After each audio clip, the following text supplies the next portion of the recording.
عجیب ترین هتل هایی که تو دنیا وجود داره چه شکلیه بچه‌ها؟ یه هتل داریم کلا از آب نبات ساخته شده. شیرین هتله. خیلی چیزای باحالی داریم تو این ویدیو. متیوبی میره امروز تک تک اینا رو میبینه. ما هم تو دابلن براتون دوبله کردیم، پخش میکنیم. الان میریم با هم دیگه میبینیم. میخوام بین خطرناکترین هتلی که توسط ربات‌های دایناسوری اداره میشه و یه هتل بزرگ که از آب نبات ساخته شده و چیزای دیگه مقایسه را بندازم. یه شب توی همشون میمونم و از هتلی شروع میکنم که کنار یه کوه قرار داره. باور کنین یا نه هتل کنار این صخره است. آخ این واقعا خوبه چون من خستم. چقدر خطریه؟ کنار یه صخره است، پس خیلی خطرناکه. من میخوای این کارو بکنی؟ آره میخوام. دهنت سرویس. تنها راه رسیدن به تختا پایین رفتن از صخره با تناب. میرم خیلی خنده داره. من زنده ای بابا؟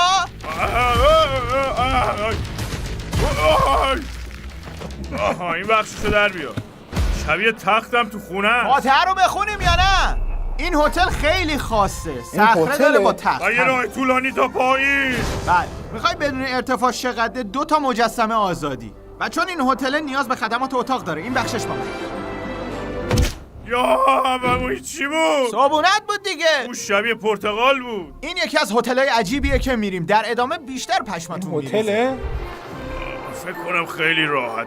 خودمو بستم. من فکر کردم این صخره رو میرن پایین و به هتل میرسن. الان فهمیدم صخره هتله. اما اومدم که بخوابم.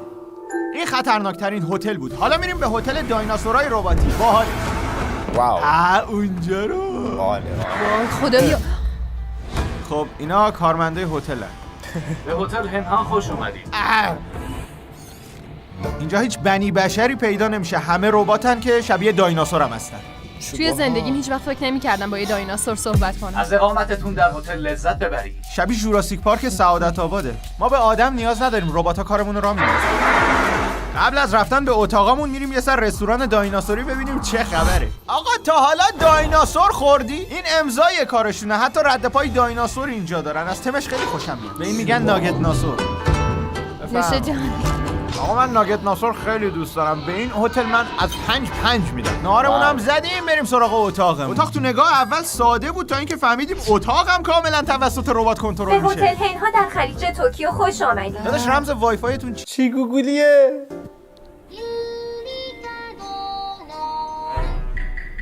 اسکل میگم رمز وای فایتون چیه؟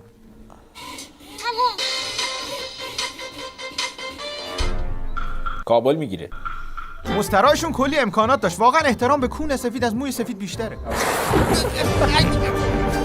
بچه آب سرد کنشون تو کاسه توالت تعبیه شده. بعد از اینکه نجس شدیم میریم بخوابیم. واقعا خسته پارم. ربات این برقا رو خاموش کن ما بریم کپمون رو بزنیم. سنت کپه گذاشتن فعال شد. برای رسیدن به هتل بعدی باید از شلوغ‌ترین چهارراه رد بشه. خیلی آدم اینجاست. این ارور ویندوزن، همشون شبیه همن ژاپنیا. هتل امشب ارزان‌ترین و کوچیک‌ترین هتل لیستمونه. هتل کپسولی توکیو. امشب اینجا هم خواب منی. تمام کف اتاق تخت شده. 2 تا بالش متفاوت هم داریم. و این دستگیره رو برای کنترل نور دارم. کیسه لوازم ضروری هم دادم. بقیه هتل‌ها میگردن شامپو نبرده باشید. حوله داریم. خیلی هم نرمه. یه حوله کوچیک‌تر. چقدر حوله داریم اینجا. پیژامه زندان بافتم داره. حتما اینو پام میکنم. دمپایی ابری و در نهایت یه مسواک. خیلی حلال خورن. پول کم گرفتن، این هم چیز میز دادن. تا صبح براتون جفتک بندازم. از دمپایی چه استفاده میتونی بکنی؟ چیکار میتونی بکنی با دمپایی؟ لازم ببینم چه جوری جا میشه. این یه مدله ولی کمرتون میتره. این مدل قنبلی هم هست که میتونید وایس. وقتشه ببینیم آپشنای دیگه این هتل چیه. بهم یه کمد دادن که وسایلمو توش بچپونم. با QR کد کار میکنه. اینه ایران. داداش کمداش از اتاقش بزرگتره. 8 تا دوش مختلف و 8 تا سینک وجود داره که همشون هم اوپنن. با دمپایی میتونی بری اینجا. لابیشون رو اومدن گذاشتن طبقه آخر. ما الان اومدیم رو پشت بوم. اینجا کلا شیشه‌ایه، میتونی توکیو رو ببینی. بعد از کوچکترین هتل دنیا، وقت تسخیر شده ترین هتل دنیا. آقا رسیدیم کوین مری. این هتل رو کشتیه که به اندازه کافی عجیبه، ولی برای عجیب تر شدنش بگم که این هتل تسخیر شده است. یعنی چی؟ تو کوله نوآ یه عالمه وسیله برای شکار روح داریم. تو جو سوپرنچرالی. بریم کشتی رو ببینیم و به روح اموات سلام کنیم.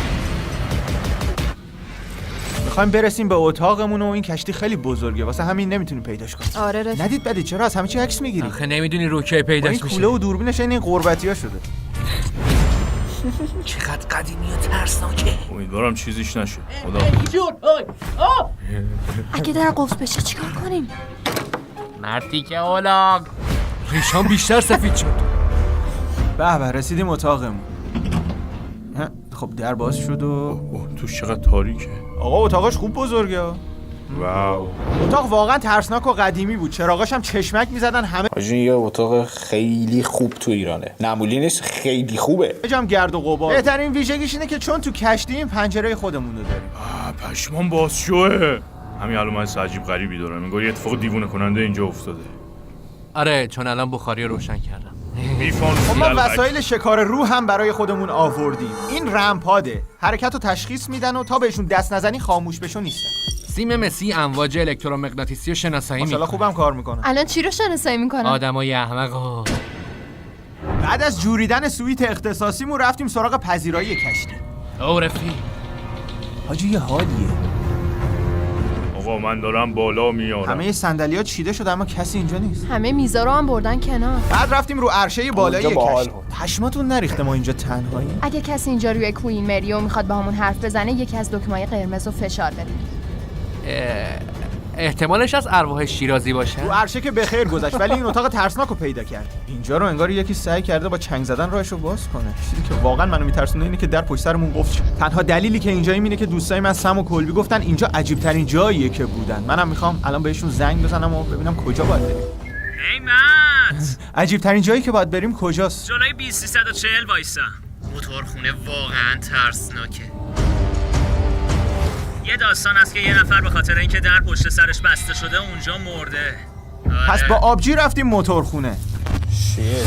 انگار یکی اینجا هست. با اینجا حال نمیکنه. منم چی نوشته؟ من نبودم. ببین خیلی فاصله دارم ازش. این دره رو نگاه کن. آقا من ریدم.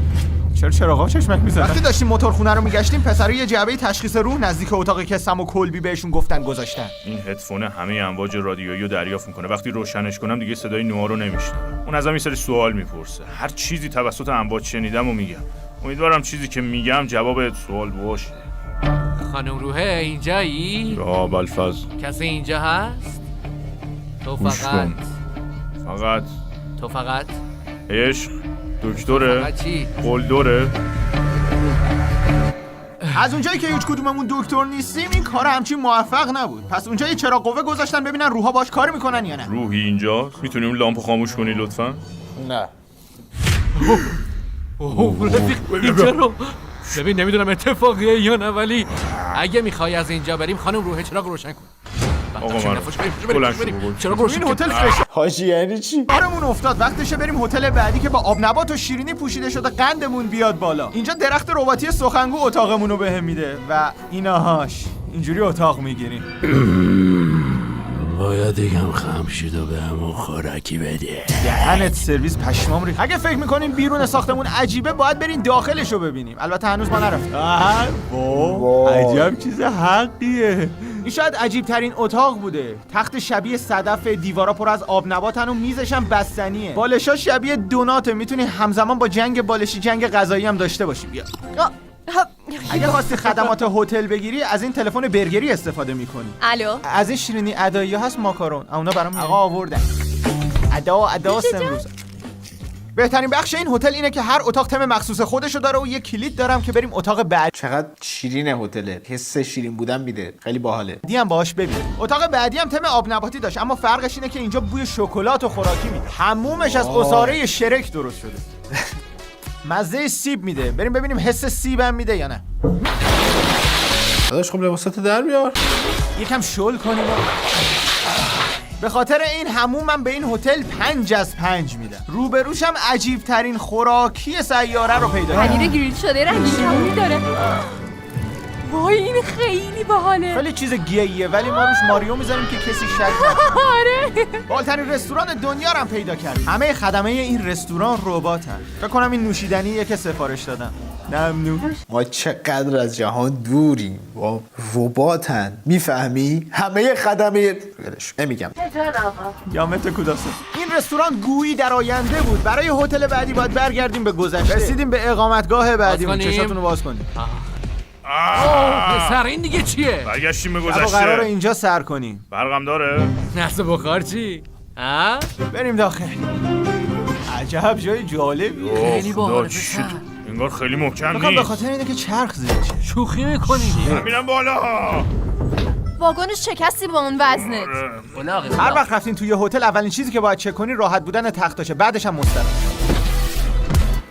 تختش واقعا راحته ولی اتاق قهوه ساز نداره. منم که ادایی این بیفانوس چند سالشه؟ از اونجایی که سیم داره پس قدیمی نیست. تازه بچه‌ها اینجا آنتن هم نداریم. یعنی باید ما تو خونمون یه دونه از اینا رو داریم، قدیمی شو واقعی شو، یعنی برقا میره اون رو روشن میکنیم. از هم صحبتی بقیه لذت ببری؟ بله. شاید تو اتاق گوشی آنتن نده اما حداقل مسترا داره. آه خدا رو شکر که دستشویی داره. آخه روی حوله نوشته سابسکرایب کنید. انگار میدونستن ما میایم اینجا. نظرتون چیه؟ کم کوچیک هست ولی راحته. با نمک. راستی یادم رفت چیزی رو بگم. همه واگن‌ها اینجا رو اجاره کردن. بیماری؟ مرض داری؟ بیماره. رو ببینید بچه‌ها. این گرونترین واگنه. این یکی خیلی با بقیه فرق داره. چطوری مارکو؟ احمد. یادم رفت بهتون بگم یه مهمون ویژه داریم مارکو. میخوام راحتی این واگن رو تست کنیم. پشما. من نبودم، همش تو بودی. این دستشویی بزرگه. میخوای حمومت کنم؟ میخوای فیلم بگیری؟ آره چرا که نه؟ باش. اینجا رو به مارکو نشون دادیم و وقتش بود ببینیم اتاق تمیزه یا نه. همیشه میخواستم این کارو بکنم. راستش اینجا واقعا تمیزه. حدس میزنم واسه اینه که ما اولین کسایی هستیم که اینجا مونده. واقعا؟ نمیدونم کی دیگه اینجا میمونه. اینجا باحاله ولی واقعا. امیدوارم دفعه بعد یه جای بهتر دعوتم کنم. حالا که حرفش شد وقتش تو زمان به هتل بعدی بریم و متاسفانه مارکو اینجا میمونه. میبینمتون. ما رسیدیم هاوایی. چه خوشگله. این هتل عجیب ترین هتله. دید به اقیانوس داره با یه غار قشنگ و آبشار، 8 تا استخر، قطار برقی، قایقایی که شما رو به اتاقتون میبره و چیزای دیگه. الان حس من واقعا آرزومه که برم اینجا. همین الان آرزوم این شد، یعنی همین الان به این نتیجه رسیدم که آرزوم اینه. میکنم بک‌گراند یه کارت پستالم. خیلی چیزا هست که ببینیم. میخوام برم استخرا رو چک کنم. یه سرسره آبی داره، بریم. حتی یه منطقه بازی بود که هر چی تصور کنین توش داشت. میخوام اینو حرکت بدم. آقا اینجوری که نمیشه. چرا؟ فقط باید اوریب بریم. حتی یه باشگاه داره که لگدی و اینجا هم بپیچونی. نمیخوام اینجا بمونم، بریم. بعد از پیچوندن باشگاه رفتیم زمین تنیس. متاسفانه توپ تنیس همو با خودم نیاوردم، پس میرم دنبال چیزای بالاتر. مت قطار این طرفه. وقتی گفتم هتل بزرگه گو که نمیخوردم. واقعا یه قطار دارن تا همه جای هتل رو بگردیم. ببین انقدر ادایی تو کافه‌های پاسداران هم از اینا نیست. ظرف ناهارمون گل گذاشتن، فکر کنم گل خوری کنیم. هر کی دیدین نکن دهنت. برای رفتن به اتاقمون باید سوار قایق بشیم تا از توی هتل رد. این قایق همه جای هتل ما رو میبره. چقدر لاکچری آجی. میخوای برونی؟ میشه برونمش؟ شدم سیروس قایق را. اینا واقعا گرونم، پس سعی کن باشه. تصادف نکنی. تا حالا قایق نروندم. همه روز اینجا گشتیم و حالا وقتش اتاقمون رو ببینیم. خیلی هیجان زدم. واه آقا چه خبره؟ اتاقمون یه آشپزخونه و غذاخوری عالی داشت، یه پذیرایی گرم و نرم و یه اتاق خواب بزرگ با یه سکوی بازی و تخت بزرگ داشت و بالاخره یه حموم بزرگ هم با وان و دوش. اینجا کلش واسماس. واقعا امیدوارم یه منظره زیبا به اقیانوس اون طرفش باشه. باورم نمیشه این تنها راه اتاق دسترسی به این اتاق اومدن با قایق خصوصیه. چقدر ما هم همینجوری خوبه. اومدیم. این اتاق یکی دیگه است؟ همینجا وایسا، میخوام یه چیزی نشونت بدم. اگه کسی دیگه ای نیست میخوام اینجا رو ببینم. وای خیلی این خرید. در واقع یکی از ورودی‌های اتاق خوابه. بیاین ببینین. امکان نداره. میتونید از توی اتاق خواب و پذیرایی برید تو بالکنتون. راحته؟ فوق‌العاده است. حتی کنسول بازی هم داره، اینو ببین. اگه این کانال و همینطور کانال بازی من بین گیم رو سابسکرایب کنید شانس اینو دارید که یه PS5 برنده بشید به حساب ممنتو.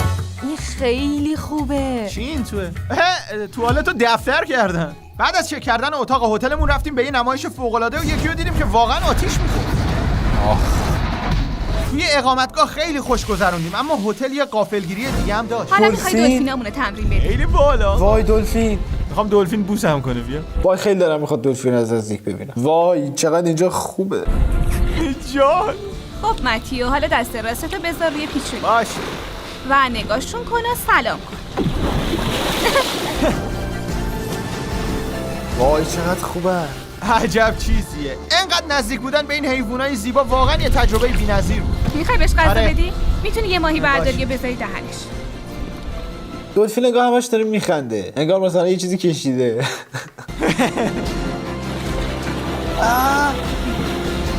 دست چپتو بذار رو پیشونی خیلی خوب. و سلام بده. اونجا رو نگاه کن. یه کاری کردیم ببین. بچه‌ها من الان واقعا دارم به این فکر میکنم که من میخوام انقدر پول داشتم، انقدر پولامو جمع کنم، انقدر توی زندگی موفق شم که برم اون هتل تو هاوایی. اصلا برم هاوایی زندگی کنم. اصلا کاش هاوایی بودم. هاوایی میخوام باش. اینجا میتونید بقیه ویدیوها رو ببینید ولی نمیتونید برید هاوایی چون ما ایرانیم. اینجا دوبله ببینید دیگه. مرسی.